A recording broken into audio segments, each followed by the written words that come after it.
આપનું સ્વાગત છે। સમાચાર સાથે હું છું નેહા। ગુજરાત હાઈકોર્ટમાં એક મહત્વપૂર્ણ નિર્ણય લેવામાં આવ્યો છે, જેમાં હવે અંગ્રેજીમાં દલીલ કરવાનું ફરજિયાત રહેશે। ગુજરાત હાઈકોર્ટમાં ફરજિયાત અંગ્રેજીમાં હવે દલીલ કરવી પડશે અને હવે આ નિર્ણય લેવામાં આવ્યો છે।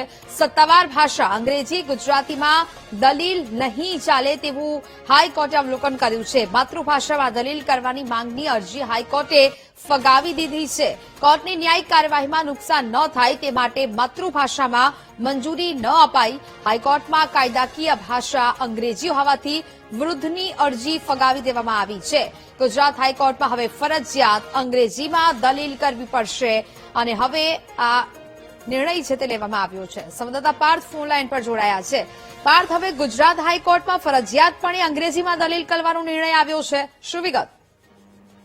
જી ચોક્કસ, છેલ્લા કેટલાય વર્ષોથી ગુજરાત હાઈકોર્ટમાં વાત કરવામાં આવે તો વકીલો દ્વારા પણ એક વિરોધ કરવામાં આવે છે કે દલીલ ગુજરાતી ભાષામાં કરવામાં આવે, ઓર્ડર જે છે તે ગુજરાતી ભાષામાં કરવામાં આવે। જ્યારે એક જે અરજીકર્તા છે તેને પોતે અરજી કરી હતી અને પોતાનો કેસ પોતે જ લડી રહ્યા હતા, ત્યારે ગુજરાતીમાં દલીલ કરવાની વાત કરી હતી, પરંતુ ગુજરાત હાઈકોર્ટે સ્પષ્ટ કહ્યું છે કે ગુજરાત હાઈકોર્ટને ગુજરાતી આવડતું નથી। આ કોઈ ભાષણની જગ્યા નથી કે અહીંયા ભાષણ સાંભળવામાં આવે। તમારે જે દલીલ કરવી હોય તે અંગ્રેજી ભાષામાં જ કરવી પડશે। હાઈકોર્ટ જે ઓર્ડર કરે છે તે અંગ્રેજી ભાષામાં જ ઓર્ડર કરે છે, એટલે કહી શકાય કે માતૃભાષામાં દલીલ કરવાની ચોખ્ખી ના પાડી દીધી હતી। આ ઉપરાંત જો ગુજરાત હાઈકોર્ટ કોઈ પણ હુકમ કરશે તો તમને ખબર નહીં પડે, એટલે કે ચોક્કસથી તમે કોઈ વકીલને રોકો અથવા તો જે ઇંગ્લિશ જાણતું હોય તેમને રોકો।